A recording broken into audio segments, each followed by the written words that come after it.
record ready, don't you? Yep. My friend, it's a huge honor. They always said the first time is the best, so welcome for the first time to our Quebec radio show PPR.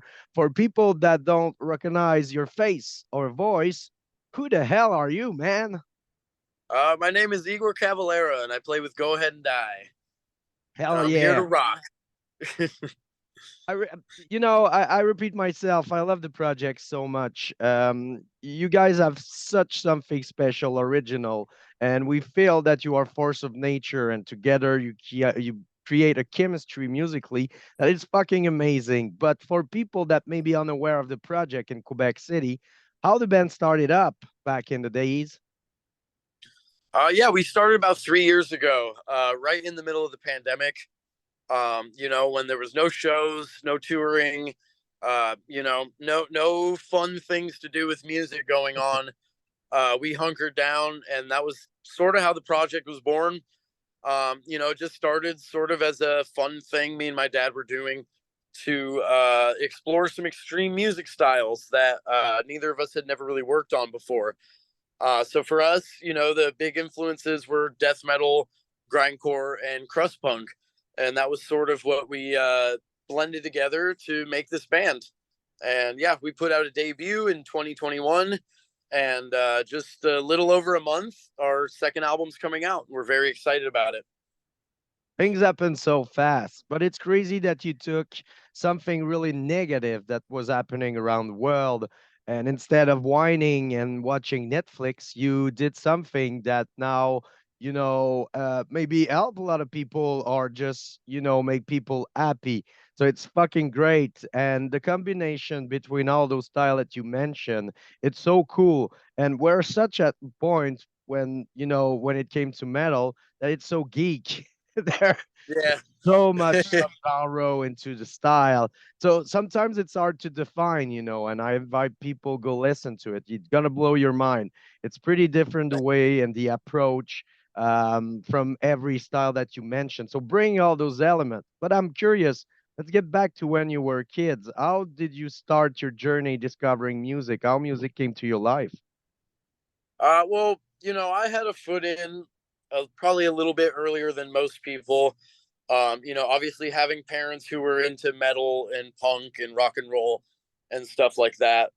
But that being said, it was actually quite similar to a lot of people. I heard stuff like Black Sabbath and the Misfits and the Ramones and bands like that.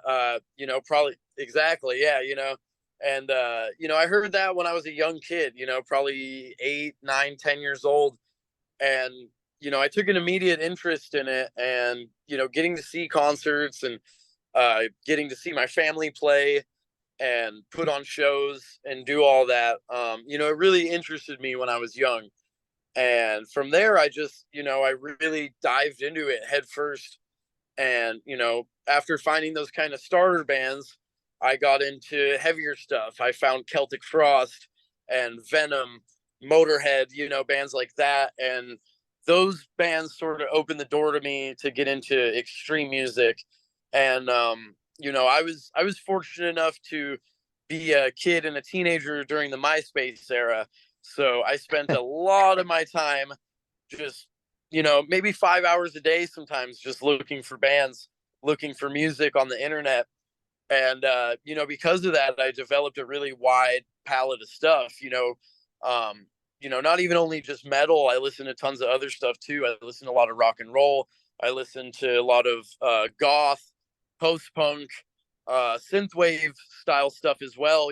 So music to me was just this huge outlet, and there was an ocean of stuff for me to find as a kid, and that was just hugely influential. But in regards to this band, it was definitely when I heard stuff like Discharge and Doom and Heresy. These really really fast, aggressive bands for me when I was a teenager. I was into skateboarding and punk music and stuff like that. So it just developed who I am as an artist and what I wanted to create. And it was a journey. Hell yeah. Yeah, it is. It is. And like you said, when you start discovering, and if you're open mind, it's a huge playground after that where you can bring all those elements like you did with the band. But it's so cool, man. And it's fun to see because, my kid grow up in that world, we bring them to shows since they were born. My little one got Yeah, a couple of months and he got his headphone, and we bring him to show. So it's cool to see development and that you bound with your parents and you still have that connection through music, and it's so cool. And yeah, it's crazy because back in my days we really define ourselves with what we're listening to. I'm 41, and if you were into metal, you didn't show that you love punk rock because you were a metalhead. And we didn't know that rock and roll, it's all connect together, and that music is vibration. So at the end, everything is connect to those vibrations. So it's cool now that people realize that every style has influence each other. You mentioned Discharge, GBH are all bands that were there and really put the energy level into something that was maybe more technical musically. And that's where you got the trash metal scene.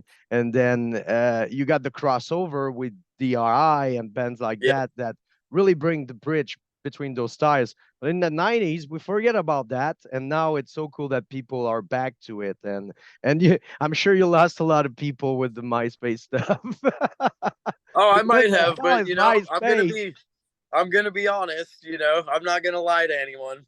But yeah, I don't like that there's division between music, and especially between metal and punk. To me, they're two sides of a similar coin. And to be honest, you wouldn't have metal without punk, in my opinion. And even not only my dad with the early Sepultura stuff, but I mean Metallica, Slayer, all these bands that paved the way for metal were hugely influenced by bands like Discharge and GBH and stuff like that. So to me, I never saw it as something that needed to be separated. If you can enjoy it. And who gives a shit what other people think? And who gives a shit if, one day you want to wear a Discharge shirt, the next day you want to wear Cannibal Corpse, and on the third day you can wear a Sisters of Mercy shirt. I don't really care. I don't see any reason to split those things up. And that's something that you can really obviously see and Go Ahead and Die is all of these different influences happening simultaneously, and happening with a there's fluentness to it, fluidity to it. It flows really nice and it feels good, and it's interesting because I think if you only source your inspiration from other metal bands, you're not going to sound very original, and Mhm. you need to take some of your influences from other places to come up with new ideas. And that's definitely something my dad has done. I mean, even just looking at his career, he's spanned over 5 or 6 different genres. He's worked with tons of different musicians, different styles, and things like that. And that was definitely an influence for me, was to just push the boundaries and not really care what people think. Just make music that I want to create and take influences from music that I really love, and kind of put myself to the test a little bit. So that was sort of the formula to come up with this stuff. Work, it's so cool because when I listen to the music, I'm always curious of the background. I did a couple of interview with your father, and for people that may be wondering what about they're talking, we're talking about Max from Sepultura. But yeah, we talk about the circle jerks and everything. I restrained myself when I started up the radio show because I was like, okay, it's a punk rock radio show, but after all, I have the best interview with people in the metal scene about punk rock and punk rock about the metal scene. So like you said, you Yeah. connect. But the best musicians out there are the ones that are open minded. If you leave some door closed, you just, you shut something in your head that maybe that creativity would bring something new and original. And I think that's what you try to do with that project and inject something else, and exploring through the same thing. And it's what we said at the beginning of the interview. It's a huge playground where you can explore and bring all the elements. I mean, the Clash are the almighty Clash because they bring so much element like ska and reggae into their music, and that's why it's so Yeah. great. It works sometimes and don't, but that's not the point. Music doesn't have to be perfect. You don't have to be like every record doesn't have to be a masterpiece. That's what I love about the 70s. Prog music. They were trying things, Yeah. but it kind of, bring another. And when you listen to that, it can give other people ideas and bring that to the scene. Oh, absolutely. And as you mentioned, if you're going to close yourself off from taking inspiration, then that's closing yourself off from possibilities. And some of the best riffs I've ever come up with have been from music that was not metal, and from ideas that were not metal. And hitting on the punk idea of things don't need to be perfect. That's actually something that I really love about creating music and listening to music as well. Is I don't want to hear perfection, and I don't want to hear this overproduced, overdone, very, you know, it's kind of false sounding, I guess, to me. It loses some of the authenticity. And there's nothing wrong if you and if other people enjoy that, all the power to them. But that's never been my personal taste. I've always liked hearing the guitar pick scrape on the strings, and maybe the vocals cut out a little bit, or they crack, or there's little imperfections, the drums go out of tempo and back into tempo and stuff like that. And that is an art style that's been a little bit lost in the last decade or so, with the especially with the drums, the triggering of drums, and click tracks and things like that. And like I said, it works for certain styles of music. If you're doing industrial or electronic music, then that makes perfect sense. But to me, playing blistering fast, in your face, aggressive music, I think to go for perfection is actually going to strip away some of the raw emotions and the adrenaline of it. And so, yeah, with these records, we approach it very organically. We try to get everything in full takes, start to finish, get the whole drums, start to finish, get a whole vocal take. There was very minimal editing and punching in and doing things like that. And I'm really proud of what we accomplished without using some of those tools. And you can hear the authenticity on the record. You can hear the pick scrapes and the cracks in our voices and things like that. And it almost gives the impression of a live show. It sounds like four people in a room playing music, and that's really what we were going for. And to me, yeah, that stems from the old school punk, the old hardcore, early metal, like Hellhammer and Celtic Frost and stuff like that. They were barely good at their instruments, and that was awesome to me. Because when you're a kid and you're starting out, you're not good at playing, and you're trying to find your sound, and your fingers aren't doing what you want them to do. But that's part of what I love about it, is that you can see the progression, and you can see how these bands got more talented and got better by playing so much. And yeah, so that was definitely some stuff we approached with this record. And I think not to toot my own horn, but I think we did a good job of it, and we really nailed it. And people are going to be surprised when they hear this.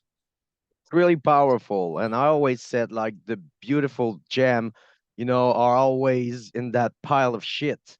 And Yep. it doesn't have to be polished. It's a gem. And like you Yep. said, like just wash it and do it. And that's the beauty of music. It's a living thing. And you're right, one of my favorite records of all time is the first Iron Maiden records because it was not perfect. You can Yep. hear like Steve Harris bass shred, the old time, and you hear his fucking finger, and that's perfect, you know. And I that's why, you know, Ben, and I don't want to, you know, Dragon Force is amazing, but I think that when you go for too much, that's what people expect every songs, and at some point, it's kind of impossible reaching more than, you know, like through the Yeah, same what they did. But yeah, but it's a choice. It's a choice for everyone's, and I respect that. But yeah, I think that that's why that project and the music you create, you first record and this one is, you know, it talked to me. I love that because that's why I love punk. It's not perfect. It's life. Everybody makes mistakes, even your favorite band. yep, Maiden still fucking does after all those years, and it's funny, man. true.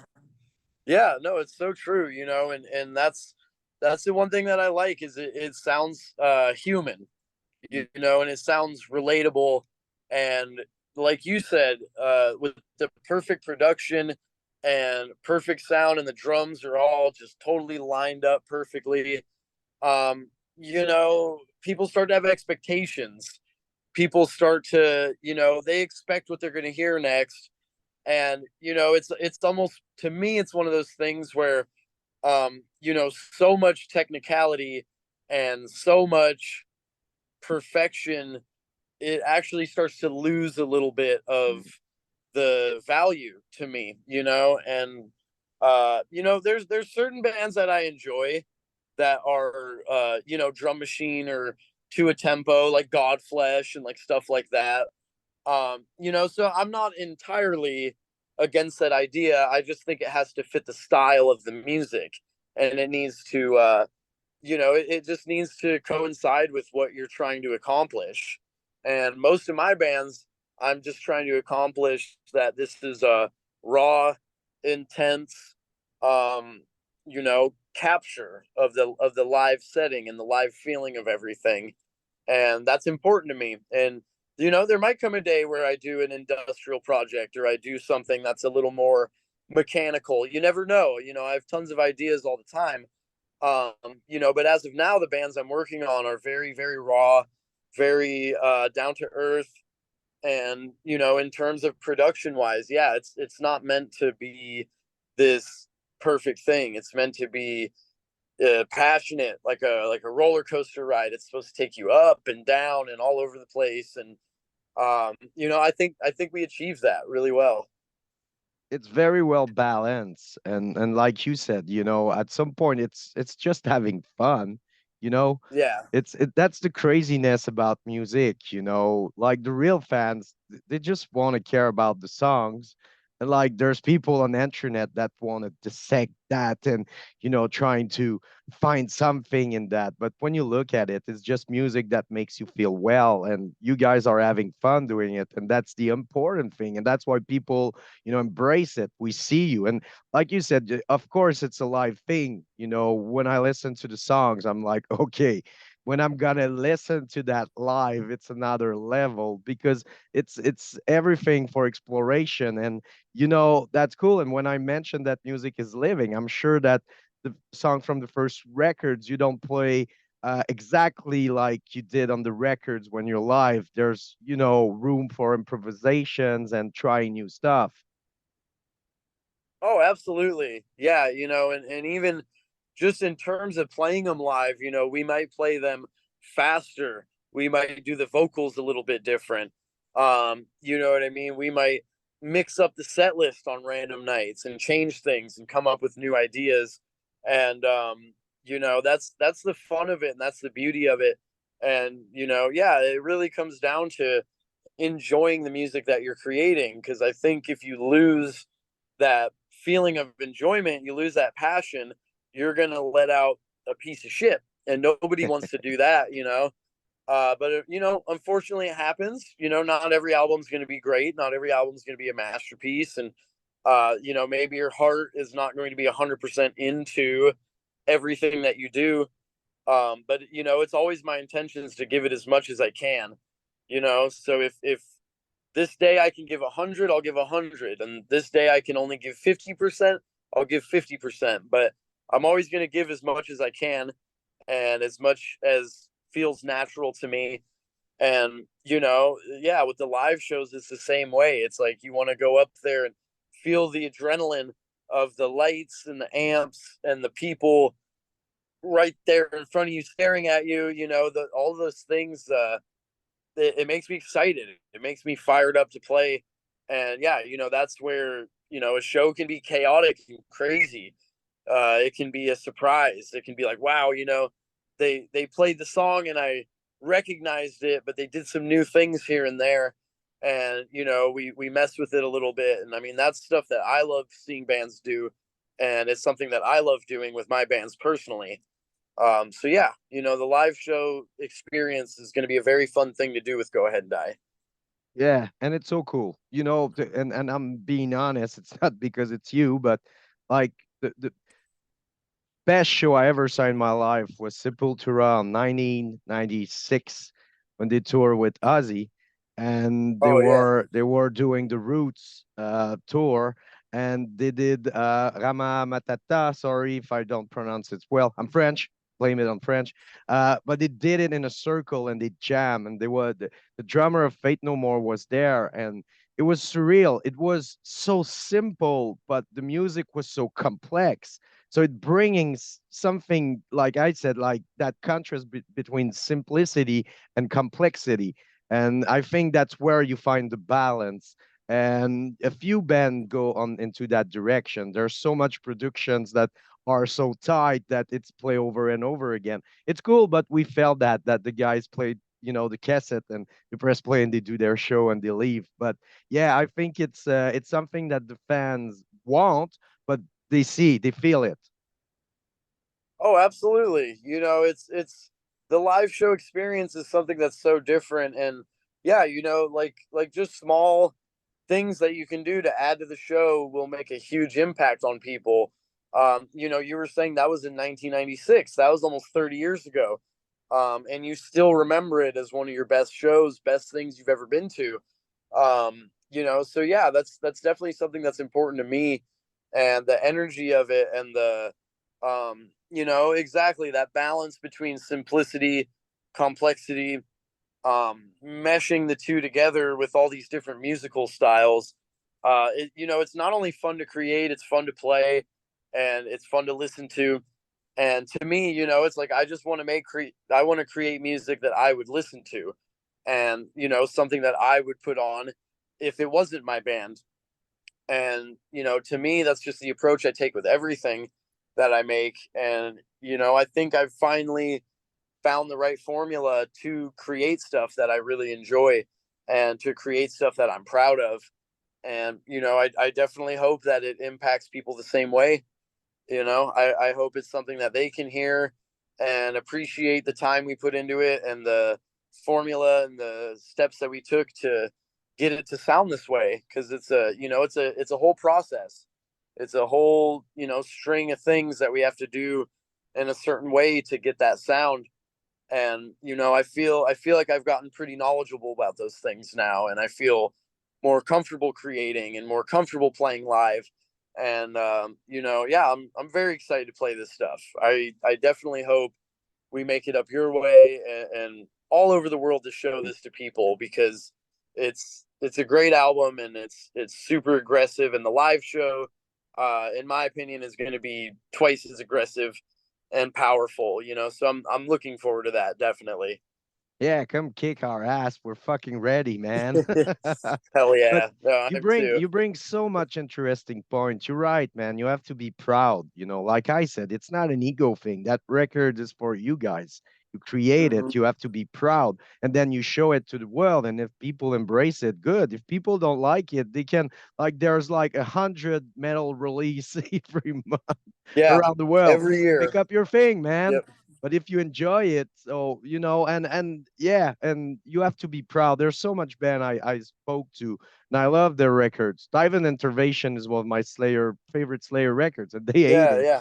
And I'm like, why No, did they definitely. release it? But back in the days, there was so much rush getting in the studio, so much, people in the label involved, that at some point there was, you create something, but you're not really into it because there's so much people whining about this and this and this.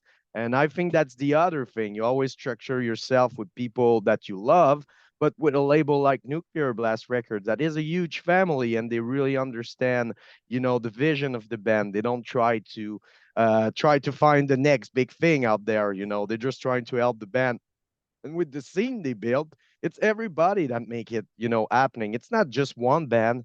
People have that mentality like, Exactly. oh, Nirvana, they explode the ground sheen. First of all, there was no ground before Nevermind. It's a word that, media Yeah, and tend to, sell that thing. But there was Pearl Jam. It was a huge fucking Seattle scene, and that exactly. it's always a scene. It's never just one person. So yeah, and I think that Nuclear Blast really understand that. Yeah, absolutely. The community is very important to me as a musician. Everything from the local scene in Arizona where I'm from, to nationwide, to worldwide touring. That is really what I love about it, is that it brings people together and it forms a community, and it is a place where people can kind of belong, and it share their love of music. And specifically about Nuclear Blast, yeah, they've been super cool to us. They let us have a lot of creative control. They weren't telling us what we needed to sound like. They weren't telling us what the artwork needed to be. They really respected my choices and Max's choices. Even, my mom is our manager, Gloria. She had a lot of input towards the record and the more the business side of things. But it's nice to work with such a good community of people who really care about the music and really care about supporting each other. Because like you said, it goes both ways. The label helps you, but you also help them by supplying them with good music and by playing shows and by going out there and just spreading the word. And when it's a fair deal, it feels really good. And I mean, I know that's not the case for everybody. There's lots of bands that get ripped off, a lot of bands that are forced to sound different, look different, act different, and that's something that I would not enjoy having to do. I have a hard time with authority and with people trying to tell me what to do. Usually works the opposite. I'll go It's there, usually, man. Don't press the it's button. yeah, exactly. It's like, oh, you want me to do this? I'm probably going to do the exact opposite now. But thankfully they really haven't been like that towards us. And like I said, the production of the album, the artwork, the videos, everything they've kind of let us go crazy with and have fun. And not only are they letting us doing, but they're enjoying what we're doing, and they're very happy with what we're doing as well. So yeah, there definitely is a sense of connection between each other. And I'm just happy to be on board and to be able to get this music out to people, and have an outlet for it, because that is very hard to achieve. Did you saw the interview where Lemmy from Motorhead being asked like, "What's the worst thing a label asks you?" And he Oh, said, to cut his hair, "Yeah, right? Yeah, I've seen that before. you fucking Oh, it's like a god terrible, of metal, cut your hair." Like, never go with a label that want you to cut your hair. It's not about the Yeah, fucking hair. no, 100%. And it really it shouldn't be about the looks or the glamour or the any of that. It should be about the mindset and the music, and what your music stands for. That those are really the only things that should matter, and those are the only things that really matter to me. Yeah, you're right. You're right. And we said it. It's all about the music. And it's so cool. Like you said, we fucking hope to see you around Quebec. First of all, the project is very well known here since the beginning. The first record was, when we play it, people love it. So it's great. Did you ever come to Quebec? I went there once with my other band. I'm in a sludge band called Healing Magic, and we played there a couple of years ago. Yeah, we did Quebec City. We did Canada, all of Canada for about 3 weeks, which was very crazy, and it was in February too. So it was bone cold. I'm from the desert originally, so I was not ready for that, but we toughed through it. We made it work, you know what I mean, and it was a lot of fun. But yeah, like I said, it's been a couple of years, so I would be very excited to get back up there again with Go Ahead and Die, and all my various other projects that I have going on. You know, I think by next year we are going to have some full tours booked, and you know, some worldwide gigs and things like that. So yeah, no, it's gonna be really fun. It's gonna be a very good show, and a very good bill. You know, there's gonna be other good bands on it. Once again, you know, that community kind of thing, and I'm very excited about it. You know, I can't say that enough. I'm really just looking forward to doing that. Of course, Canada is a pain in the ass to cover. It's so long Of ride, course. between city. That's the main problem for local Oh bands yeah. here to, did do a tour, organize a tour around that. But so you have winter clothing somewhere uh Yep. in In Arizona, and storage. people like, what is that? Yeah. They're like, why do you have this? I'm like, that's for when I go to cold places. Thank you so much for your time. I really had a blast, man. It was a huge honor. Huge fans of every projects. All the links are available. We're gonna make all the links available. Go check them. Listen to the music, of course. Grab the new records. There's merch. The artwork is fucking amazing. Who did the artwork, by the way? His name is he goes by Triple Face Design. I think it's actually a team. I think it's two or three of them that work together, but they're from South America. Good friends of my dad's. And yeah, he was actually the one who suggested them. And they did a really good job. You know what I mean? I can't say enough good things about them. That cover is very brutal and dark, but it fits the music perfectly, you know. And like you said, yeah, you know, grab the vinyl, grab the cassette, merch, whatever you can, and definitely keep your eyes open for us because we are planning to tour pretty hard for this project next year. So you know, I wouldn't be surprised if we make it up your way sometime soon. And if you don't have any money, we get it. It's tough time. It's everywhere. Every platform of Of music. course. Go learn the songs and challenge yourself and trying to sing them loud live. Yep, exactly. My But friend, yeah, no. thank you so much for your time. I really appreciate it. Before we leave, can you do us a really simple ID just saying, hi, this is, and you're listening to Prescription Punk Rock? Prescription punk rock. Hell yeah. Yep. All right. I'll do it in 1 second. What's up? This is Igor Cavalera from Go Ahead and Die. You are listening to Prescription Punk Rock. I will see you in the pit. Gar, you did it in one time. How professional you are. Yep. Thank I'm getting to be a pro. But yes, thank you. Thank you very much for your time too. It was a pleasure. I had a lot of fun. And yeah, I'll definitely share the interview and stuff once it's finalized. So I'll make sure to get it from Nuclear Blast. Thank you very much. Thank you, and say hi to Max, man. Love you, brother. Yep, will do. Much love to you guys too. Have a good day, okay? Yep. All Cheers. right, bye. Bye bye. Thanks.